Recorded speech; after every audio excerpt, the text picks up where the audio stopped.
Allez, salut à tous et bienvenue dans la 8ème vidéo de compte rendu pour les achats. Donc là on est sur le mois de mars.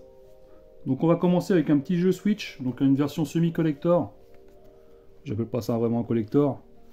Donc c'est le Axiom Verge qui est sorti en 2017. Donc qui est dispo aussi sur PS4 en version boîte. Et sur PC, Vita, One et Wii U en version démat il me semble, parce que j'ai jamais vu de version boîte pour ces éditions là. Donc pour moi la version boîte comme on peut voir là c'est sorti que sur PS4 et Switch. Alors très sobre le fourreau. Donc c'est un jeu indépendant qui a été développé par un seul mec qui s'appelle Tom App.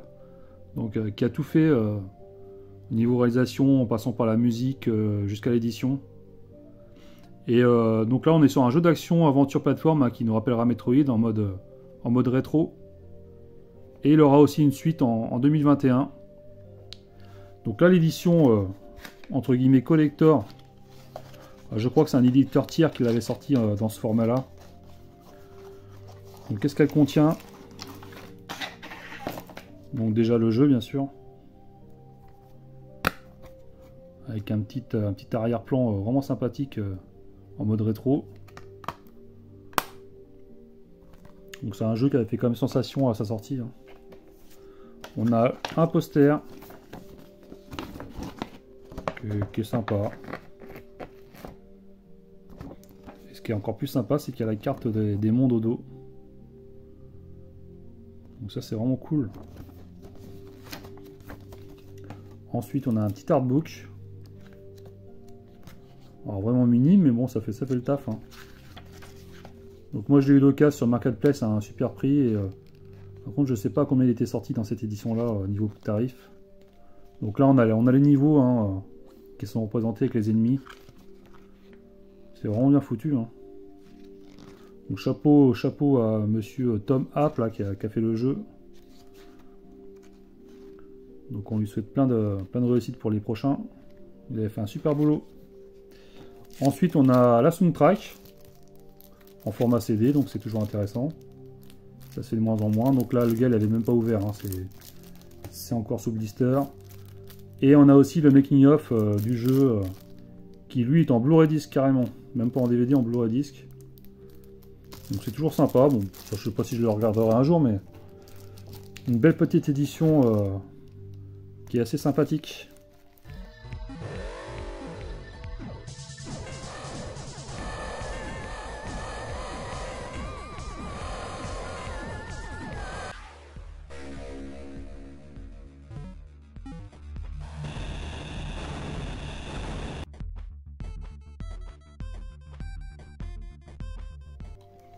Ensuite on va sur 360 avec un jeu de versus.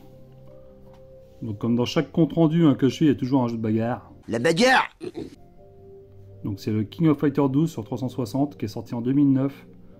Donc également en arcade et sur PS3. Donc développé par SNK Playmore, donc édité par Ignition, un spécialiste des adaptations console des jeux Neo Geo, des jeux SNK. Donc bah là ça continue, je vais faire un full set des jeux de versus, comme Mr Games 38.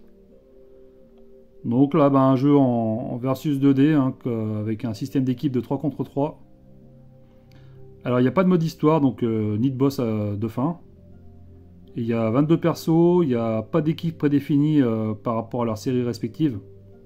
Par exemple Fatal Fury ou Art of Fighting. Là c'est vraiment, on peut vraiment mélanger les persos et les genres. Donc c'est pas mal. Il y a 2 personnages exclusifs à la version console, donc c'est Elisabeth Blanc-Torche et Mature. Et le petit logo du 15e anniversaire des KOF. C'est toujours sympa d'avoir ça sur une petite boîte. J'aime bien les petits détails. Et puis malheureusement il n'est pas rétro-compatible sur la Xbox One. Donc c'est un peu dommage, bon, c'est pas bien grave. Très content de l'avoir dans la collection.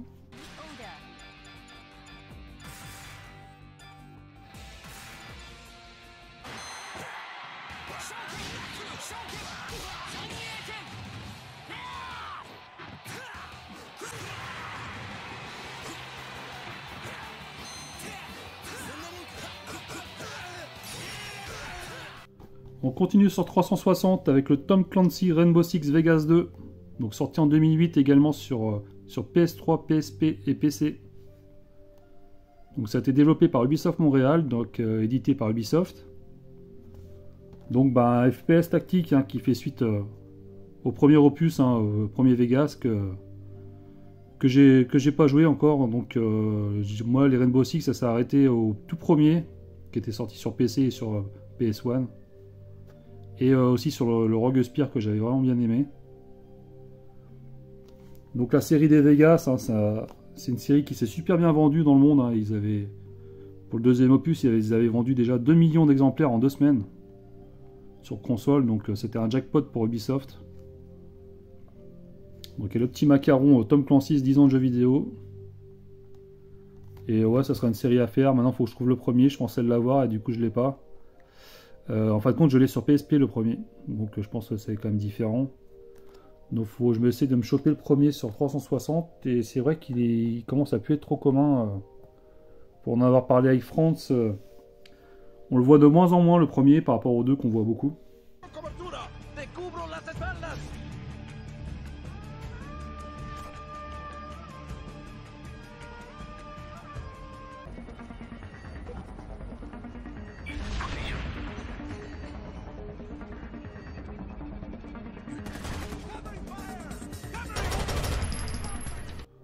Après on va aller sur PS3 avec une série que je vais compléter. Série qui comprenait le règne des ombres de Spider-Man, le Dimension, le 3.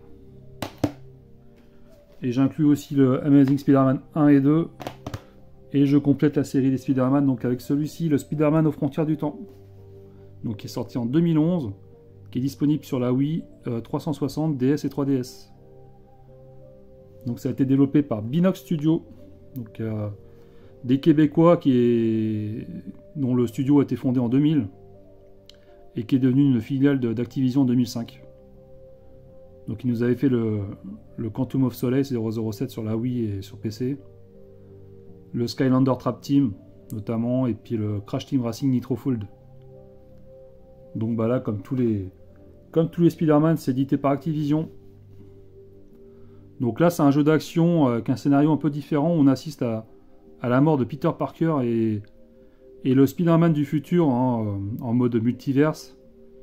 Donc il vient prévenir Parker dans le présent, comme quoi il allait mourir. Et après, c'est un scénario je pense, qui va donner mal à la tête. Donc c'est aussi le moyen de renouveler un peu la licence hein, qui a tendance à se répéter et répéter au niveau du scénario.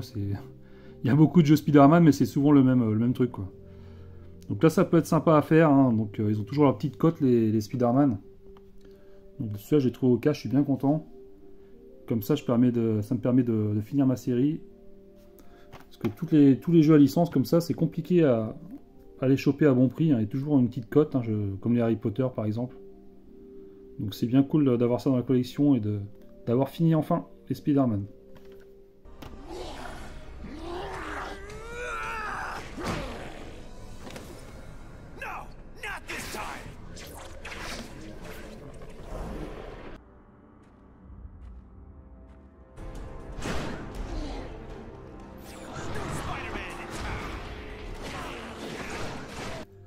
Et on va finir avec un jeu PSP qui était dans ma wishlist depuis au moins 2 ans. J'attendais de le trouver à un bon prix pour l'acquérir. Donc c'est le Castlevania The Dracula X Chronicle sur PSP, sorti en 2008 en Europe. Donc c'était développé et édité par Konami bien sûr. Donc là on est sur une compilation de 3 jeux dans la pure tradition des Castlevania d'époque, en fin de compte, avec le Rondo of Blood hein, qui était sorti sur PC Engine en 93 au Japon, et qui était ressorti en 95 sur Super Nintendo avec des modifications dans le jeu, et du coup ils avaient changé le nom, et on l'a connu chez nous sous le nom de Vampire Kiss, et il avait reçu une critique assez mitigée du fait des modifications qui avaient été apportées au Rondo of Blood d'origine. Donc sur PSP, donc on a le Rondo of Blood, on a le remake du Rondo of Blood, ainsi que sa suite directe hein, qui s'appelle Symphony of the Night, donc on a pu voir sur PS1. et qui était aussi ressorti notamment sur PS4 en 2018 dans la compile Castlevania Requiem. Donc une belle pièce PSP qui vient un peu solder mes recherches PSP. Là, j'ai plus trop d'idées pour les jeux PSP. J'ai rentré à peu près tout ce que je voulais. Bon, il y a un petit fond qui est pas ouf en peinture. Bon, ça reprend le dessin. Donc là, c'est super cool pour la collection PSP là, qui commence à... Je dois avoir une 120 jeux, je crois. Et je pense que ça se termine vraiment là. Il doit me rester peut-être 2-3 jeux à acquérir.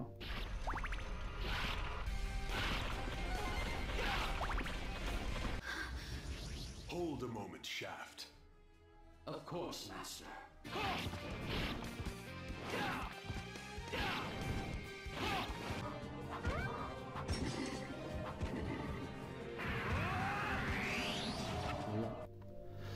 Donc voilà, je vous remercie d'avoir regardé et je vous dis à la prochaine. Salut!